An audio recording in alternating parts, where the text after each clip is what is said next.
In the late 16th century, Venice wasn't just a city.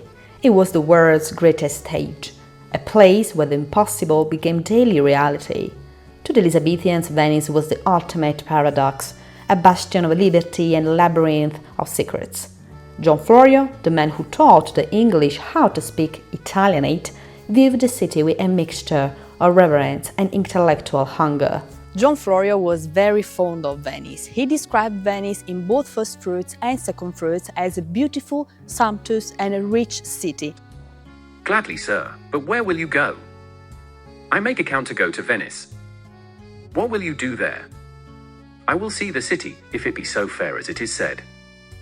You shall see a fair city, rich, sumptuous, strong, well furnished, adorned with fair women, populated of many people, abundant, and plentiful of all good things.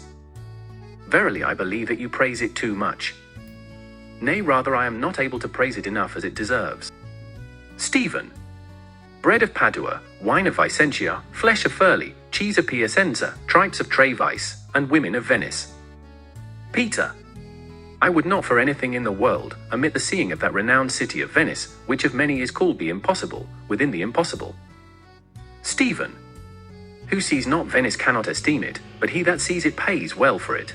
And of course we also find the famous proverb, Venezia, Venezia, che non ti vede non ti prezia, in both first fruits and second fruits, and we find the same proverb in Shakespeare Love's Labour's Lost. Good old Mantuan, I may speak of thee as the traveller doth of Venice.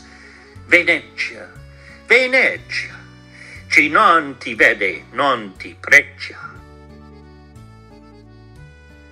The Arsenale was a highly efficient shipyard. In 1570, its workers quickly managed to build the galleys needed to face the Turks near the island of Cyprus. The Battle of Lepanto, which took place on October 7, 1571, ended with the victory of the Holy League fleet, including Venice, against that of the Ottoman Empire.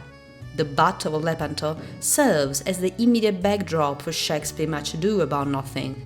The play opens in Messina as Don Pedro, Benedict, and Claudio return from this war, transitioning from military conflict to the merry war of wit and romantic intrigue.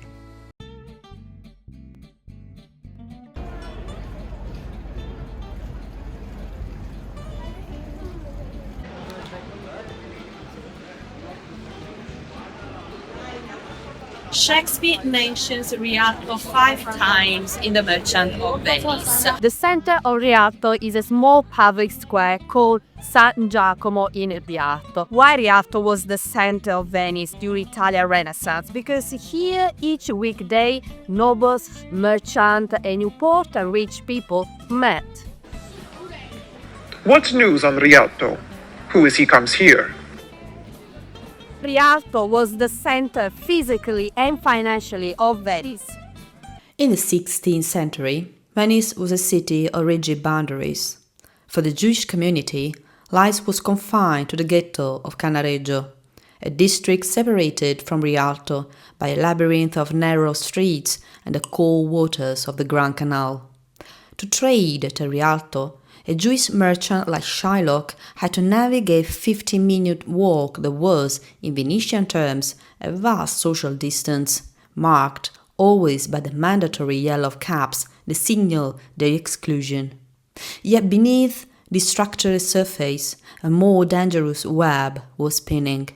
Michelangelo Florio, father of John Florio, lived within this tension. Protected by a clandestine network of heretical writers and radical preachers, Michelangelo moved through the city as a man of many masks. My research in the Venetian archives has unearthed chilling Inquisition records, transcripts of interrogated Protestants who placed Michelangelo at the very center of this underground. They confess that he was a frequent fixture at secret gatherings in Rialto, the same district where Shakespeare's Shylock sought his pound of flesh.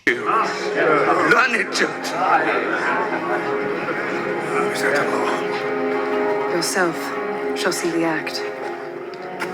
For as you urge on justice, be assured, You shall have justice more than you desire.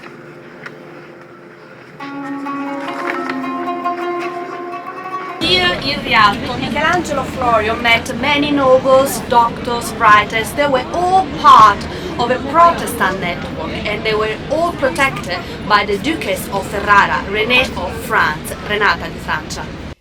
But Michelangelo's connection to the ghetto was more than just geographical. In his own work, the Apologia, he made a startling confession. He had Jewish ancestors. This revelation cast his presence in Rialto in a new light, not just as a Protestant rebel, but as a man navigating the dangerous intersection of his ancestral heritage and his forbidden faith. But what about John Florio? To find the real Florio, we have to look past his famous books, First and Second Fruits, and follow the paper trail of the returns of aliens. In 1571, the authorities in London knocked on doors, asking foreigners who they were and where they came from. They found a 20-year-old boy living in the Huguenot district. He wasn't a writer yet. He was a servant to a Frenchman named Michael Baynard and Gaspare Gatti, a merchant from Vicenza. To understand why John was in that house, we have to go back to the Venetian mainland, the terraferma.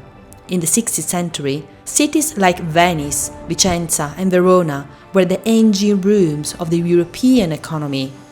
This was a golden age of silk.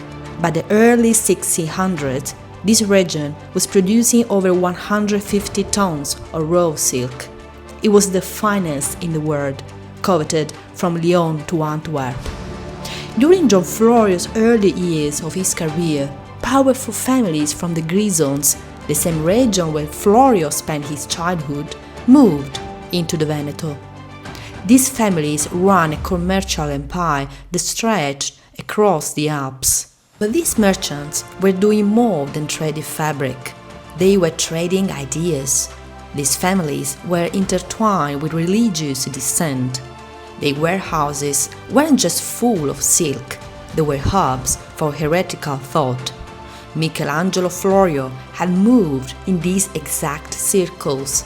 He preached and debated in the very warehouses where the silk was stacked, speaking to the same merchant families who would later employ his son.